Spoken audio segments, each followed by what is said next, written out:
Ooh. Good afternoon, all, and thank you for joining us for another Secret Sunday session. Today, I'm joined by my very good friend, Lucy Wood, and I'm excited to be talking to her today because we've been talking about her story, a little bit of her ED journey, and then, of course, with eating disorders, we are going to debunk and talk about the whole diet culture realm and also what the fads that come in and how we can really go from suffering to flourishing.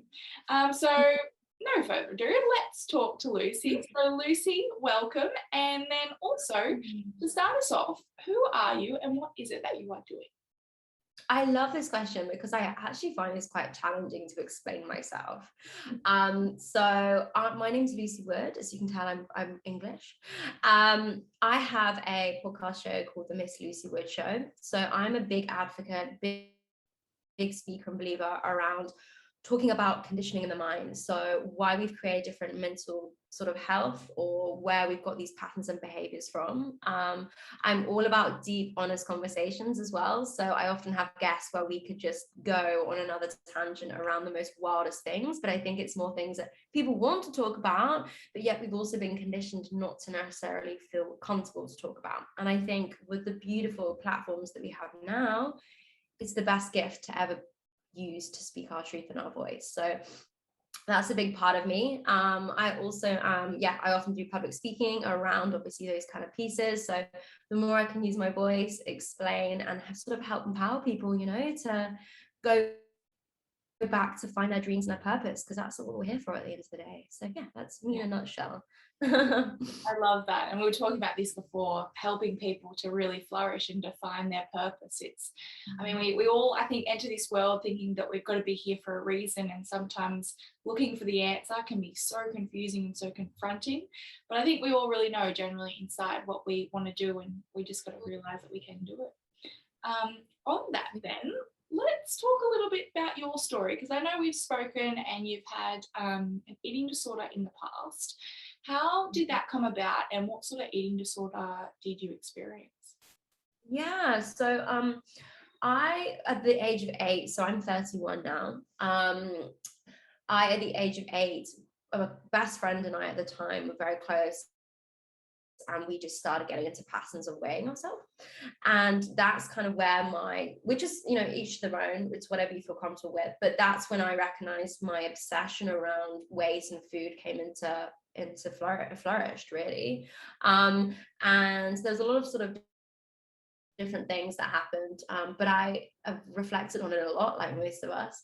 And I moved house at the time, so I moved location within the UK, and I moved away from this best friend that was like my world.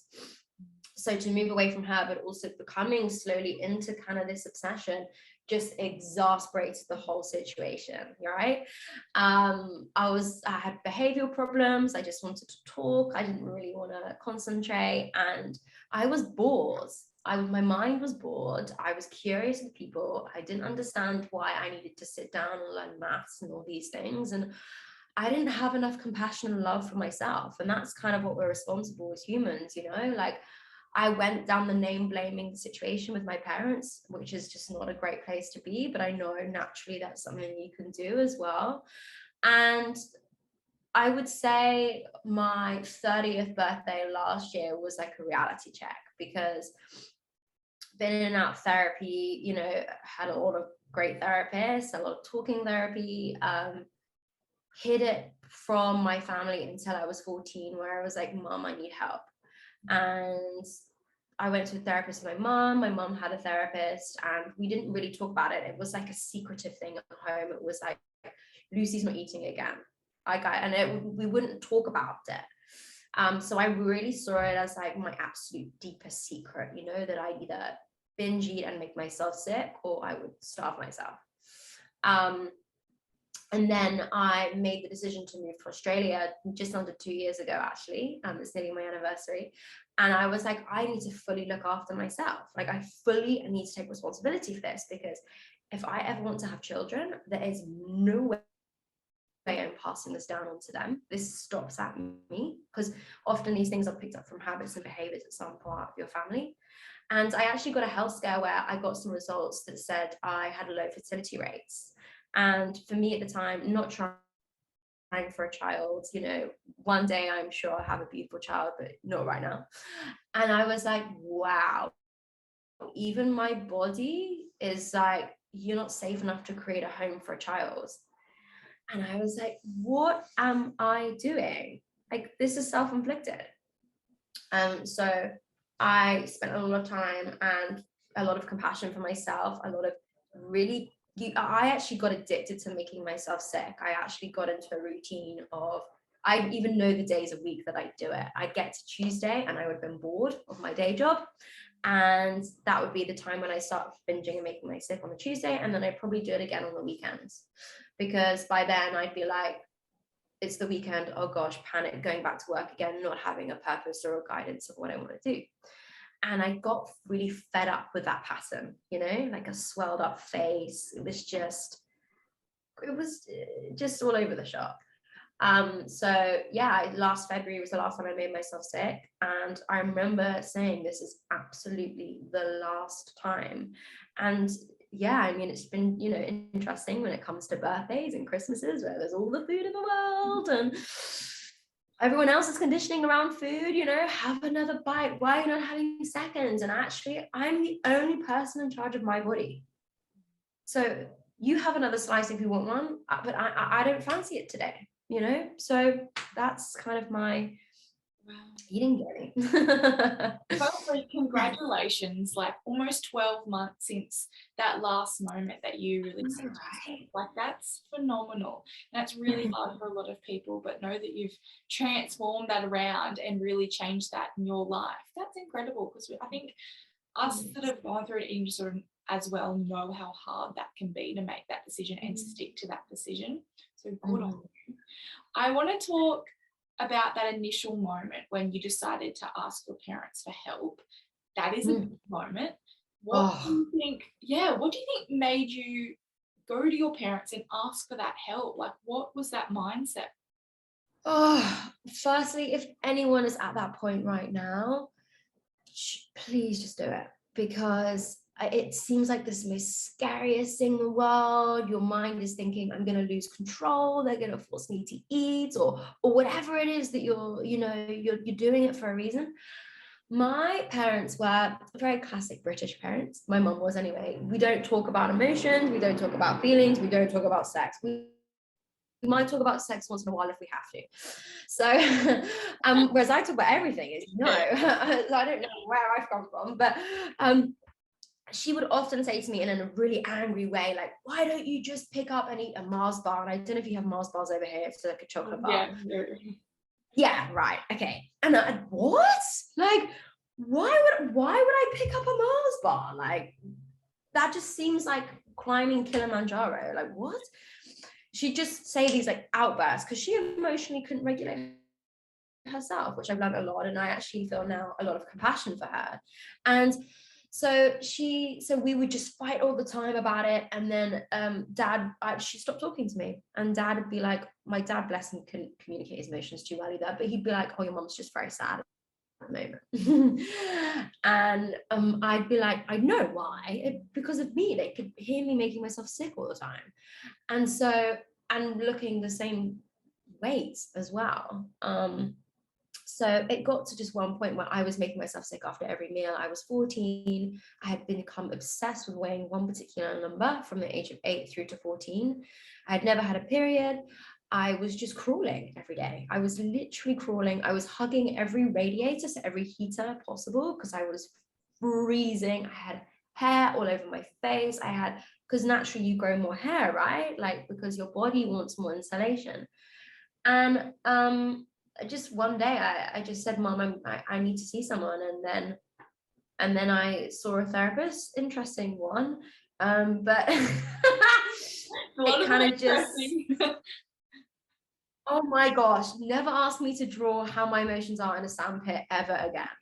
Like, you know, like a pit of sand. And at the time, I was like, what is this? Like, just ask me how I'm feeling, you know, just someone give me a hug. But anyway, it started the conversation, and it got me out of that. I'd say probably for a year. Like, I'd start eating again, But then I went, oh no, apologies, sorry, I was starving myself until 14, but then I had a year of therapy, and then I went to the other side of making myself sick. So I went through this side of being like, I like food, but now I can have all the food in the world. I don't know how to deal with this. But my mum had often said to me, are you making yourself sick? And I'd be like, ooh, no. And I wasn't.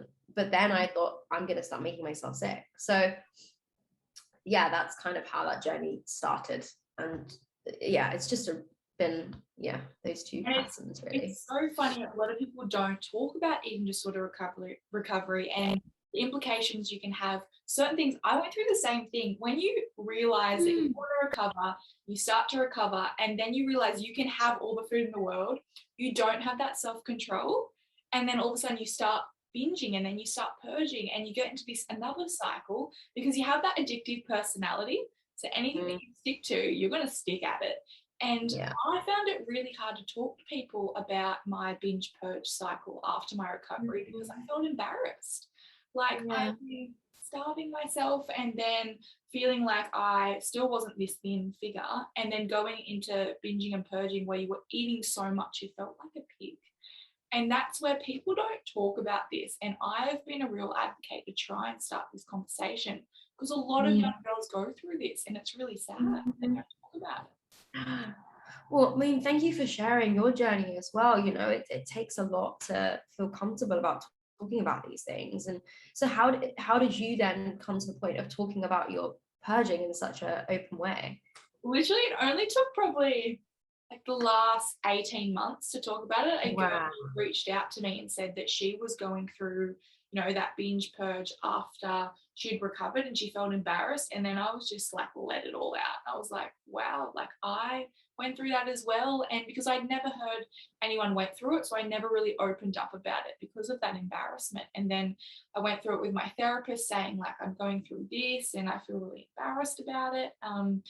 And it was amazing how many people experience the same thing. And once you really open up about it, that relief of just feeling like, I'm not alone. I'm not alone. And I feel like even with your story, you would feel the same thing when you open up and when you start talking about it, going, man, I wasn't crazy. Like I was a little bit, but I was still not alone in that sense. Other people are experiencing the same thing. Definitely. And I think a lot of people try and normalize it in their mind as well. Like I've had friends in the past that have been like, oh, I'll just make myself sick after this. And I'm like, whoa, love that you're talking about this though. But also like, why are we doing that? Yeah.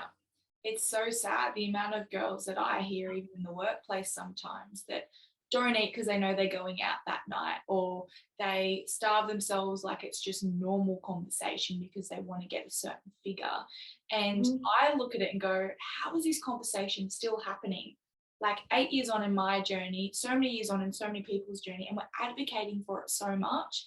And yet we're still seeing these young people say the same conversations. It's actually frustrating. Yeah, it's going to take a long time to shift these things. But the thing is, we're starting, right? Like before 8 years ago, were we having these honest conversations? And even a year ago, I wasn't having these honest conversations. So it's going to make a big shift. And I think, where we are right now in the world, we're understanding freedom of speech. So, yeah. And how do you feel your relationship is with your body and your mind now? So a big thing for me was the changes in my body. Absolutely. Like I'm 5'1" height wise, and the women in my family have always had quite big boobs, and I've never liked that. And so for me, the big thing was being intimate with guys again, because another thing I used to do was I used to like be intimate with a guy, and then I'd make myself sick the next day because there'd be that shame. So I took sort of like 6 months off men in general, which is during the lockdown, which is quite ideal. And then I was like, I knew this was going to be a big thing for me, like being intimate with a guy and not shaming my body the next day, and not obviously criticizing my body, because my body had changed naturally anyway. And also we get older and it just does. And my periods had come back, which was amazing. I was so proud of myself for that moment. And so I knew that like my fertility and things were coming back on track. And it's changed that mindset of being like, I'm a woman, like I just embrace this, like, but also if I am rejecting my body, there's two things I'm doing it for. I'm either really tired, or I'm not giving myself enough love, or I felt like rejected from someone else. And those are my patterns, my thought patterns of when I go to my body. And I've noticed that. So now I check in, or in all honesty, have I eaten a big burger the night before? Like, like, is that the legitimate reason around it? That it takes a lot. That's a constant thing. Yeah. And that's naturally where I go. Yeah. To checking in on my body, really. Yeah, it's incredible how like checking in is so important. I think that not just people that are recovering from an eating disorder, but people in general just need to know what their triggers are, what they can put in place when those triggers arise, and know their thought patterns. Because at the end of the day, we have ourselves, and I feel that in this lifetime we should be able to understand who we are so that we can go through life knowing what will trigger us and what we can do when that does come up, instead of exploding and looking to unhealthy coping mechanisms. But I think it's really important as well to talk about that intimacy, because when you think about it, and a lot of girls or even boys, like that's an intimate experience with a person and you are revealing your whole self to them. And a lot of times we have body image issues, people will reject that and look to then unhealthy ways to cope because they don't like what they see in the mirror and they are showing their full self to someone. How did you get over that? Yeah. Yeah. I had a very dark period of it, probably this time last year, where I didn't like the look of my body. My body was changing because I was being told to eat a certain amount of meals, which now I've realized I listen to my body. If I'm hungry, I'm hungry. If I'm not, I'm not. And I communicate that now, rather than, because like when you're in recovery, you are told sometimes you need to eat a certain way. And that's great as a foundation. Thank you. That's really good for your body. But for me, I was like, I might actually genuinely be hungry, and then that's going to trigger something else from a binge perspective. So because I had the results that my fertility wasn't on track and I didn't like the look of my body, I was like, well, what is the point in this? I'm never gonna be satisfied with my body. Like, that's just body dysmorphia in a nutshell, which is different for everyone. Like, what is the point in this? There's no point. Like, so I spent a lot of time looking at myself in the mirror and was almost like, we've been conditioned through the media to think we should have a certain look and a certain feel, whether that's woohoo, curvy's in or skinny's in. Like, that's just the media. Like, your body is your body. And if it's healthy, if your immune system's great, if you're active, if you're enjoying life, thank you for my body, seriously. And another analogy that I felt really useful was, this is actually my home. And if I'm not looking after my home, then what am I doing? So that was another piece for me as well. There's some really beautiful meditations that I can share with you actually around your home as your body, and like tapping into that and understanding the windows and the walls and that going through as if that's the cells in your body. Those pieces really help. And just communicating, like actually just telling guys as well, like, that this is where I'm at, which is also scary. Yeah. How do you think young people would accept this message? Did you think you could only do it now, being the age that you are? Would you have received the same message when you were younger and be proactive and done all those steps? Good question. I really think it's not age. I think it's until you're ready to listen to the message. I think these messages are out there everywhere, but you're not going to sit and listen if you're not ready, and I don't want anyone to ever get to points that I've got to where I'm like, I'm going to probably die pretty soon, the rate that this is going. However, if that is the point that it gets to, whatever age you are, where you want to make a change, then that's the only time you're going to listen. But I'm a big believer that when you're ready, you will listen to these messages. So yeah.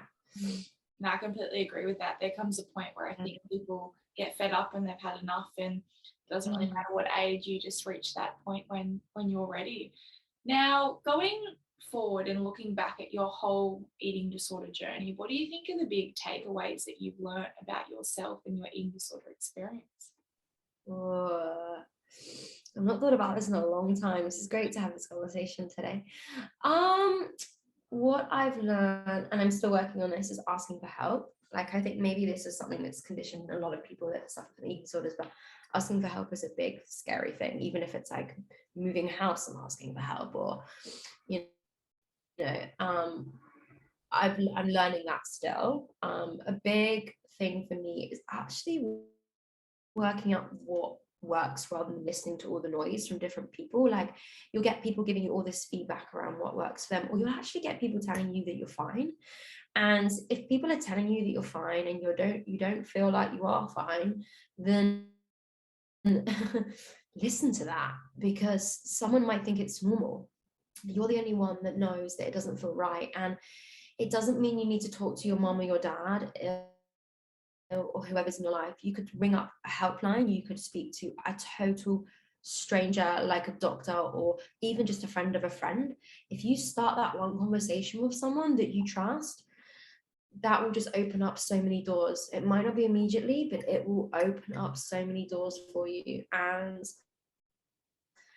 it will start that journey for you. So that was something that I've learned. I've also learned, you know what, like, to help other people. Like, if you're going through your own stuff, to be able to offer to help someone else, or even just give a passerby in the street a compliment, it just raises your vibrations and your energy, and it makes you feel better as a person. And we all are selfish humans, we all want to feel good. And if you're not feeling good, but if you help someone, you actually feel good and they feel good too. So those are kind of the things that I've learned so far. Amazing. Well, looking at what you want to do now, and we talked a lot, as you said, about finding, that purpose for someone so that they can get on that pathway to flourishing. How does that pathway look for you, and how would you share that with someone to let them know, well, if someone came to you and was like, well, how do I get to finding my purpose and to getting to flourishing? How does that look for you? Great question. We just had this conversation, didn't we? But I'll happily share on here. But I think your purpose could be something so simple like a barista, or you just love talking to people, or you enjoy cleaning or cooking. It doesn't have to be saving the world, like, we all have our own little unique things. And for me, it was very obvious from the get-go, but naturally, like everything that's obvious in front of us, we don't listen. And I'm a talker, as you can tell. And my mom always said to me from the day I was born, you could talk before you could walk. And I yeah, I could. And I suppressed my voice for so many years through binging and purging. And I've had COVID recently, so I spent a lot of time indoors, and I consciously spent some time in solitude as well, because I was like, I really want to listen to this voice in my head that we all have to hear about all the time, and be like, this, come on, put your big girl pants on, Lucy. Like, you've been born in whatever's going on right now. You've chosen to be born, I believe that, in this time. So step up and actually start doing what you want to do. And for me, that is getting into presenting, getting into the media, and talking about the things that people want to hear that are coming from a genuine place, and reminding people to follow their own dreams, their own passions. Because I've spent years in jobs that I've never enjoyed. I've spent times with friends that I've never really liked being with. I've spent a lot of people pleasing, and not speaking my truth. And so that was a real obvious thing for me to start doing. And like with one, I've had 3 podcasts now, but that was a start of the journey. So what I would say is to anyone, sorry, going back to your question, is simple things. What did you love doing when you were a child? If you don't remember, ask someone that might remember. If you don't have anyone that remembers your childhood, the simplest things that you like doing, are you someone that enjoys, what is the favorite part of your day? Like, don't look ahead of all the different things you could be building. Look at the things that you've done in the past that you like doing, because that's where the magic is. That's where the obvious things are. And then it will just come into fruition. You don't need to know what it's going to be. I don't know what it's going to be. So that's my advice. But I think with a lot of mental health issues, we forget, we just live in this, it's our own isolation, it's our own solitude. I think we just let so much noise fill our head that it kind of just pushes our actual thoughts and our actual beliefs to the back of our head, and then we find it really hard to kind of find that again, because you've got money issues, and then you've got friend issues, and then I've got to live my life, and I've got to go to my job 9 to 5, and you kind of get so confused with life, and we don't have time to sit back and relax. I mean, we don't have time, as we said, we don't make the time. And then we feel lost, and we feel like our soul has a lost purpose in this world, and from there it's kind of downhill spiral. It absolutely is. And we are here to do things with our lives, we're here to have fun, and you can blame whatever you want on things, on external environments. You're in control of that, and that's it. You're in control of your dreams and what you want to do. So no pressure, but we do all have things that we can do with our lives. I like a little bit. We talked about the people pleasing. I find it a big topic that we talk about. Even myself, I have struggled with it and continue to struggle with it. But with people pleasing, how did you find, in your experience, to go, all right, I need to stop putting others first and I need to put myself first? Because I know it sounds so easy, but it feels so hard. Oh, I'm really glad you brought this up. It's a work in progress all the time. I think particularly as women as well, like we are conditioned to put everyone else first. The big one for me was my mom. So I had I was very attuned to my mom's emotions as a child. So mom would spend most of her life stressed. When I was little, and she went back to work, and 2 weeks of me being born, and I've learned now to see that as she couldn't cope with me, and that's okay. That's a work in progress. But naturally I developed this people-pleasing mentality because I was conditioning myself to think I had to be tuned to everyone's emotions. So if there was someone that was stressed in the room, to bounce up with energy and be excited, and when actually inside I was numbing myself, or I had no idea about my own emotions that day. So I lost a lot of friends at the end of my time in the UK 3 years ago, when I decided to right, I'm moving to Australia, I'm starting this great new life, none of my mental health issues will come with me, I'll be this magical new butterfly that lands in Qantas after 24 hours. And obviously none of that happened, but I started to make the steps before around, I was a big party girl. I loved going out. I didn't love going out drinking, but I thought I loved going out drinking probably 6-7 nights a week, which sounds a problem, right? Yeah. Probably was a problem. But in the UK society, that's actually seen as okay. So I stopped drinking. I was like, when I drink, I make myself sick. Why am I going to drink? I don't want to drink anymore. So I said no to drinking. And I do drink now. I enjoy a red wine now and again if I want it and I feel into it. But yeah, I didn't want to drink. And whoa, the friendship groups just whoa, I'm one of these people that I love to know everyone, because I'm fascinated by you. But if I didn't want to drink, that would be why aren't you drinking? What? So I lost a lot, and that's when I really realized my people pleasing. So I was like, I'm burnt out, I'm very dehydrated, my teeth aren't doing well anymore because I'm binging so much, my periods don't happen, and I'm just doing it for the sake of other people. Where am I going to be in 20 years time, So that was a big step for me. And so I'm a big believer that people that want to be in your life will stay in your life, and you actually make better friends out of not people pleasing, because they see you as you prioritizing yourself. You turn up as a better human when you do see them, and you're actually setting the precedent for them to turn around and be like, hey, I'm not feeling great today, or within reason, giving you enough time and stuff and respecting your time. But you have that different level of conversation, and you actually create better relationships because you understand them from an emotional standpoint. So I'm a Scorpio, I love deep chats, as you know. So that actually really helped me get over my people pleasing, because I created deeper connections with different people. And what about people pleasing in terms of work? Because I find a lot of us put work first, and not all the time it should be first. What are your thoughts around that and overcoming that? Oh gosh, I I often judge myself, and actually on the other spectrum now, because I have this mentality of like, of really being quite ballsy in some of my work with people that want to emotionally dump on me and being like, this is your shit. I need to take control of what's going on in my head in order to be able to work and collaborate with you. And a lot of praise I do get in my day job is that you're fully yourself. That takes a lot of work, but what, you know, we have work and that's amazing, and we're very gifted if we are in that space. If it pays for your bills and it pays for your lifestyle, great, but it shouldn't pay for your health. So why would we, your health is your wealth at the end of the day. You can't play around with that, and any kind human being will understand that.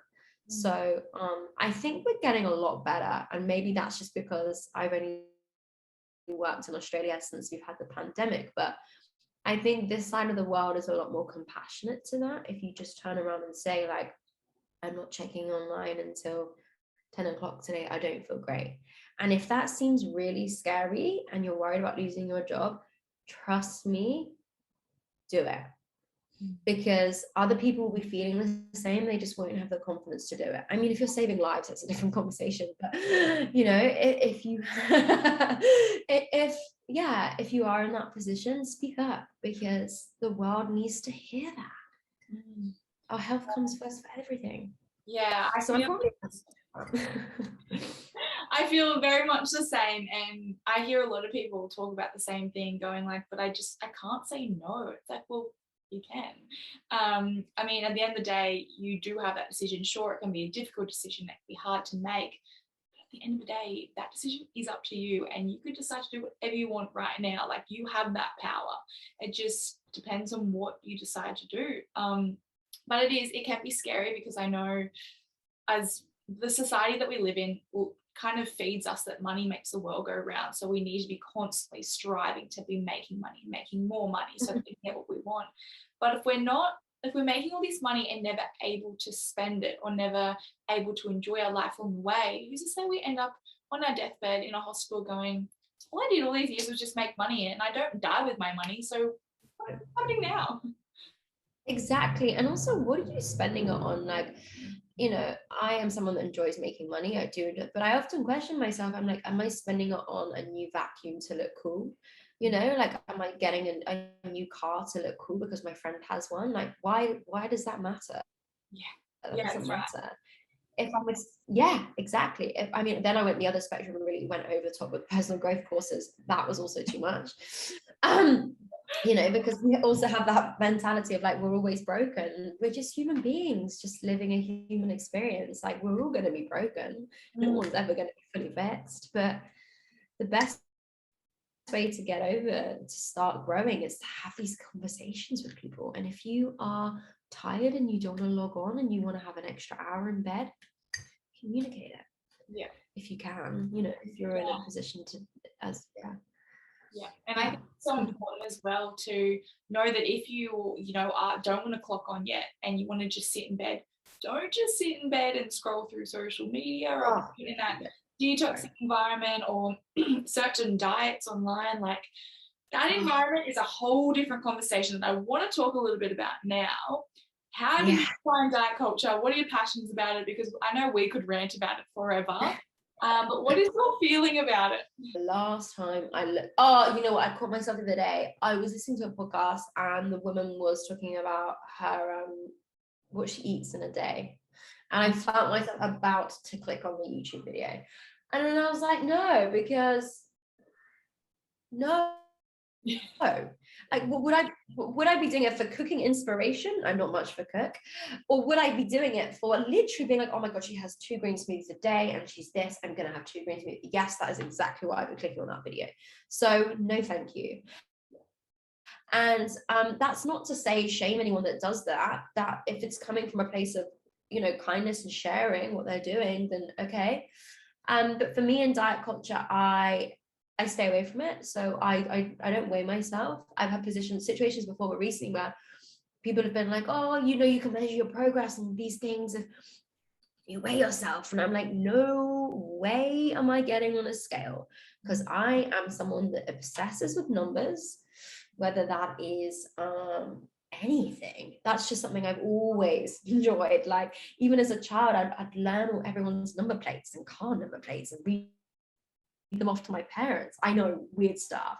I think it was probably like angel numbers, but I hadn't realized that at the time. But anyway, I would just go off on number tangents. So when it comes to diet cultures, I'm not interested in it, because that is gonna open up a Pandora's box to going down that route again. And you have to have some form of discipline. And we don't talk about this that much, but people that have eating issues have amazing discipline. I mean, I'm not trying to reward that at all, but you have that ability. What can you use that in a positive way in your life? Yeah. And I don't entertain diet culture or fads. I actually laugh at them when I go to like Chemist Warehouse and I see weight management. What a gross sentence. Weight management. Yeah. Like, ew, how corporate. So that's my response. I would also share though around social media. One thing that's really helped me is I actually never really had any mentors or anyone to look up to from a role model perspective. I consciously now only follow people that I want to. And that doesn't necessarily mean it's diet culture. It could be what they're doing to make a change in the world is what really motivates me. So yeah, that's kind of how I manage my social media. And social media is a clever thing, right? It'll often realize that you might want to look at lunchbox inspirations and protein versus fats, but I just don't entertain it. I mean, my eating sort of started when I was 8, so I was in the world where social media didn't really exist too much. So I really feel for girls now that are on that journey with being on social media all the time around diet culture. But I know there was a lot of magazines, I watched a lot of TV, and I liked naturally the really skinnier actresses and actors as well. So I really actually, you know what I did? I made a conscious effort to surround myself with people that had good eating relationships and behaviors that I aspired to have. So I'd have friends that would enjoy a cake if they fancied a cake and just do that, you know, and maybe want to share a bit with me, but that would then, and I'd watch them mindfully eat. And the word mindfully eat, that's a work in progress. But I would surround myself with those people, and then I would notice things like people that I'd noticed a lot of patterns that I inherited from my mum. And to say my mum doesn't have an eating disorder, she's never had an eating disorder. And that's cool, okay. And I'd noticed her anxiety around food, and I'd noticed how my dad would become that kind of feeder for her, and he'd be like, go on, just have another piece, have a piece. And it started to get really quite annoying. So I just consciously would then actually say things to my mum and be like, Mum, I don't want seconds. She'd be like, oh, you never have seconds. And I'd be like, I actually don't want it. My tummy is full. And I'd noticed her response, and I'd noticed that her response is purely her conditioning. So the only person I can be as a role model is myself. And that takes a lot of trust, because you spend a lot of time being taught you should eat, but then in your mind, you don't want to eat, but then you're not sure because you don't know the right route. So I'd say, sorry, I'm going off on a tangent, but being around people that I respected around their food and their lifestyle. It's not just food, it's whether you're exercising, if you want to exercise, if you're playing sport, if you want to play sport. And I just surrounded that, and that takes up a lot of time. But also I communicated to friends as well, like if I was struggling with my eating, and I know they would be looking out for me in a way, but they wouldn't look out as in they tell me to eat. They'd look out as in I'd notice how they'd be eating around me, and it would kind of get me back on track. So I have a really good friend, and she doesn't know I do this. She knows I do this, but I know she does. And she sometimes if I'm not hungry, I'll say I'm not hungry still, and she'll know I'm stressed. She'll be like, I'm gonna get a cake, would you like to share some? And I'd be like, oh, okay, I'll share some with you. And it's just having that safe space to be around the people that have the healthy relationship that I would deem healthy. And it just, yeah, that really helps me. That's a long one. My friend. Yeah, thanks, Michelle. Awesome.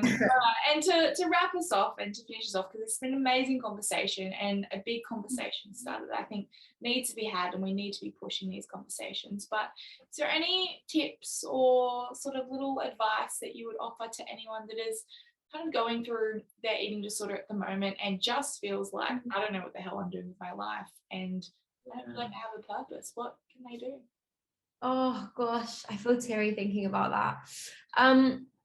Firstly, please be kind to yourself. Like, sometimes we don't even know how to be kind to ourselves, and maybe we've never been kind to ourselves.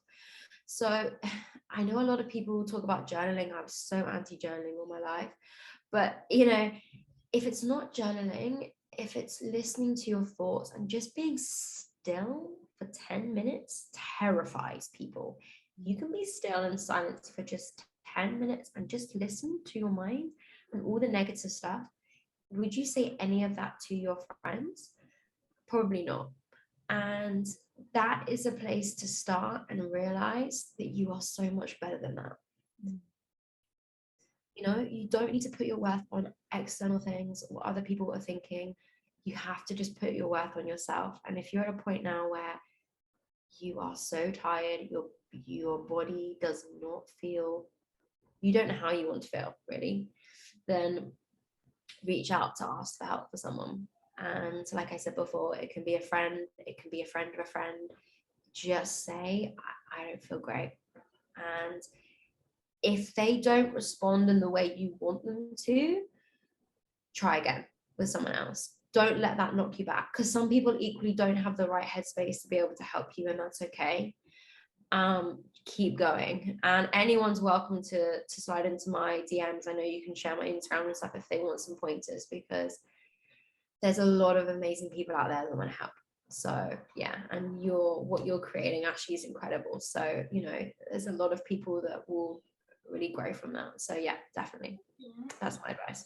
Well, thank you so much for joining us on this Secret Sunday session. It has been phenomenal. It's a great conversation starter, and I'm so appreciative of all the work that you are doing in this space, because you really are not only flourishing yourself, but you are helping so many people out there.